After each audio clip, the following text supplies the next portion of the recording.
Lalu pemirsa, siapa sebenarnya di balik kelangkaan masker yang meresahkan masyarakat? Dan siapa sebetulnya yang harus memakai masker? Kami akan membahasnya bersama Ketua Asosiasi Pengusaha Retail Indonesia, Pak Roy Manda. Selamat sore. Selamat sore. Dan juga sudah ada Dr. Erlina Burhan, Satgas Waspada dan Siaga Corona ID.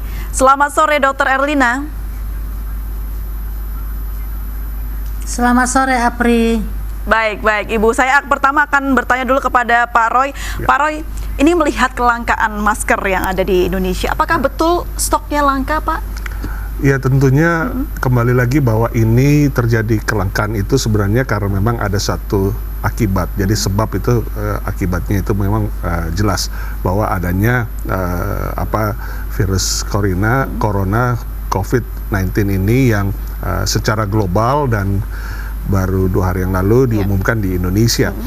Artinya pasti itu kelangkaan itu adalah berkaitan dengan sebenarnya bagian daripada ada yang membeli masker ini untuk preventif, tapi ada juga yang paranoid atau fobia dan berbagai macam motivasi. Tetapi yang menariknya di sini adalah yang kita perlu simak, kalau kami dari sisi retail itu kami sebenarnya memang sudah menyediakan stok ya, sudah menyediakan masker sedemikian rupa. Jadi aman ya jumlahnya yang ada di Indonesia? Iya, artinya jumlahnya itu pasti sesuai dengan standar operating kami dari masing-masing toko retail. Bahkan kami juga memastikan dikala kita menjual masker itu adalah harga yang pasti resmi. Ya, kita ketahui yang 50 seat itu sebenarnya harganya hanya 46.000. 46.000 per dus ya? Dos 50 seat. Jadi lebih kurang hampir sekitar ya katakanlah mungkin sekitar di bawah Rp1.000 ya bahkan ya. Tetapi kita tidak bisa mengontrol ketika memang lonjakan kebutuhan ini meningkat. Dan karena ini memang hukum ekonomi ya, Pak Roy ya? Hukum ekonomi, mekanisme dagang itu supply dan demand kemudian meningkat. Nah, yang kami bisa pastikan bahwa semua anggota retail modern pasti tidak akan mengambil manfaat ini. Karena kita punya SOP, kita punya manajemen stok, kita punya manajemen cash management, inventory dan lain sebagainya yang tidak bisa menaikkan harga semena-mena. Artinya kita memastikan bahwa pasti harga jelas, tetapi memang keadaan stoknya yang mungkin berkurang. Berkurang karena apa? Karena pembeliannya meningkat sehingga berkurang. Kemudian mungkin ada beberapa yang sempat habis, tetapi bisa dipastikan bahwa ini hanya tinggal tunggu beberapa waktu. Produsen dan supplier distributor kita sudah intens untuk menyuplai kembali. Jadi ini ya kembali lagi ini ada yang memang ada oknum begitu yang mencoba memanfaatkan keadaan begitu ya, Pak? Saya tidak langsung mengatakan demikian, tetapi paling tidak antara oknum maupun yang sebenarnya yang membutuhkan atau yang memerlukan. Nah, inilah yang perlu sama-sama kita bedakan. Baik, sejauh ini sudah ada laporankah, Pak, adanya kelangkaan begitu di agen-agen tertentu mungkin? Kalau di distributor atau produsen memang ada informasi demikian, karena memang huge-nya pemesanan tidak hanya di toko offline, kami disebut sebagai toko offline, tapi toko online pun juga kan mengambil dari produsen dan distributor yang sama. Nah, ini memang sudah ada laporan, tetapi mereka juga produsen pasti sudah meningkatkan kapasitas kok, produktivitasnya. Ya. Baik, kalau berbicara pemirsa mengenai bagaimana masker ini dibutuhkan untuk menjaga imunitas mungkin masing-masing orang, dan karena merebaknya virus corona ini akhirnya banyak orang yang memanfaatkan hal ini untuk menimbun masker. Nah, kita akan tanya kepada dokter pemirsa, apakah betul masker bisa melindungi masyarakat yang tidak terkena virus untuk tidak tertular begitu? Langsung saja kita tanya ke Dr. Erlina. Dr. Erlina, apakah betul masker bisa melindungi masyarakat yang tidak terkena virus untuk tidak tertular, dokter? Jawabannya bisa. Masker itu bisa melindungi masyarakat dari tertular, tapi bila masker itu dipakai oleh yang sakit, bukan oleh yang sehat. Jadi karena orang sakit itu sumber infeksi, dia harus pakai masker, karena pada saat dia batuk atau bersin, maka percikan itu akan ditahan oleh masker, diserap oleh masker. Ini contohnya ya yang dipakai oleh orang sakit nih, masker ini ya, bukan N95 tapi masker biasa, masker bedah ini namanya ya. Jadi kalau saat batuk atau bersin akan diserap oleh bagian yang putih ini. Jadi yang putih di dalam, yang berwarna ini di luar, dan ini dipakai oleh yang sakit supaya virus yang ada dalam tubuhnya tidak terlontar keluar sehingga masuk ke saluran nafas orang lain. Jadi bukan yang sehat yang pakai masker, tapi yang sakit. Saya tegaskan sekali lagi, yang pakai masker itu yang sakit. Yang sehat tidak perlu memakai masker, kecuali bila berada di kerumunan atau di crowded area, yang mana kita tidak tahu apakah ada sumber infeksi di tengah-tengah keramaian itu atau tidak, maka kita boleh memakai masker. Baik. Tapi kalau sehari-hari, kehidupan sehari-hari tidak perlu. Baik, dokter, kalau terlihat banyak sekali cara pemakaian masker yang benar, apakah cara pemakaian masker yang benar itu sudah tepat, dokter, atau bagaimana cara pemakaian masker yang benar, dokter? Ya, memang ada video hoax beredar memakai masker yang terbalik-balik. Katanya yang kalau sakit yang biru di dalam, kalau sembuh yang biru di luar, itu salah ya. Pakai masker itu cuman satu caranya, yang berwarna ini di luar. Kenapa yang berwarna ini di luar? Karena dia punya sifat waterproof, tahan air. Jadi kalau ada cipratan maka tidak akan menempel.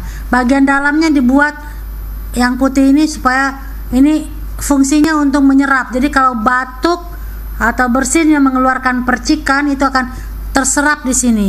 Jadi itu yang betul ya. Jadi yang luar adalah yang berwarna.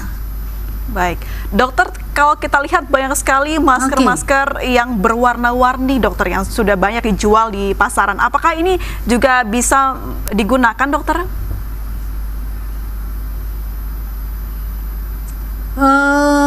Harus dilihat dulu komposisi atau bahan dari masker itu. Kalau hanya katun biasa itu proteksinya tidak bisa diandalkan.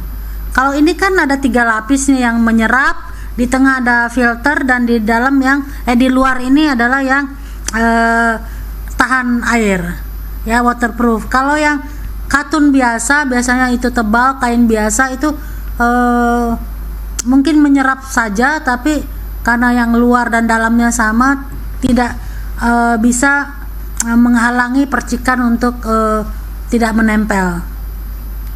Baik, dokter, selain masker, apa saja yang harus dilakukan untuk bisa membuat atau menahan diri agar tidak tertular dari virus-virus yang ada di luaran, dokter? Ya, jadi kalau orang sehat harus menjaga dirinya agar tetap sehat, menjaga stamina, agar sistem imunnya baik, karena virus ini bisa diatasi oleh sistem imun kita. Imunitas kita kalau baik, maka walaupun ada virus yang menyerang atau masuk ke sistem tubuh, itu akan bisa dikalahkan oleh sistem imun ya. Jadi untuk bisa mempertahankan sistem imunitas yang baik ini, kita harus makan dengan nutrisi yang bergizi, kemudian juga harus istirahat yang cukup. Jadi kita menghindari kebiasaan begadang dan tidur yang larut sekali, kemudian juga istirahat yang cukup dan jangan merokok. Baik, Dokter Erlina, di tengah banyaknya informasi mengenai kelangkaan masker begitu, dokter, banyak masyarakat yang membuat masker sendiri. Apakah kegunaan ini bisa digunakan sesuai masker yang dijual yang seperti yang dokter pegang itu? Iya, jadi saya katakan bagi masyarakat yang sehat tidak perlu pakai masker kan. Jadi kalau dibuat juga itu fungsinya tidak sesuai yang diharapkan. Apalagi yang bikin masker dari bahan biasa yang warna-warni itu kan, yang fashion katanya disesuaikan dengan warna baju, warna jilbab, itu segala macam. Nah itu kalau memang dari bahan biasa itu tidak mencegah percikan itu tadi. Ya, tapi sekali lagi kalau sehat tidak perlu pakai masker. Justru dalam suasana sekarang yang perlu adalah cuci tangan. Karena kalau ada virus, itu kan sekarang corona itu menularnya caranya adalah langsung dari droplet, dari percikan.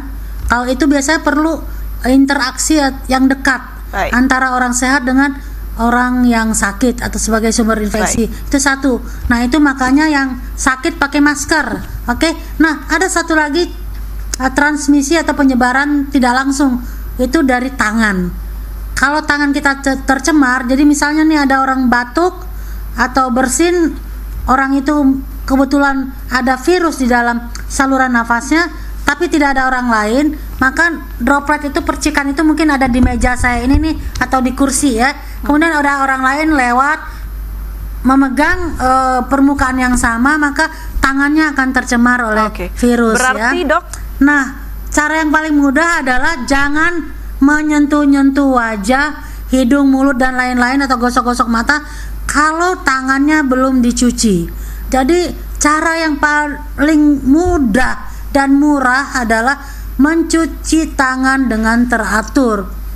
Sering-sering cuci tangan. Baik, Dok, berarti nah, kita tapi harus itu tadi masyarakat ini sering mispersepsi, ya, misinformasi. Artinya begitu dikatakan harus cuci tangan, lalu rame-rame borong itu hand sanitizer ya, sampai langka di pasaran. Nggak begitu juga. Virus ini bisa mati oleh sabun biasa. Dok. Ya. Baik, Dok. Itu artinya kita harus juga membersihkan lingkungan sekitar dengan disinfektan. Betul. Baik. Disinfektan yang seperti apa, Dok? Berarti disarankan untuk membersihkan jadi seluruh bersihkanlah ruangan meja. Ya, disarankan membersihkan permukaan yang sering tersentuh oleh kita, contohnya meja, kursi dan lain-lain. Tapi misalnya langit-langit atau dinding yang kita jarang sentuh, ya nggak usah terlalu berlebihan juga, begitu ya.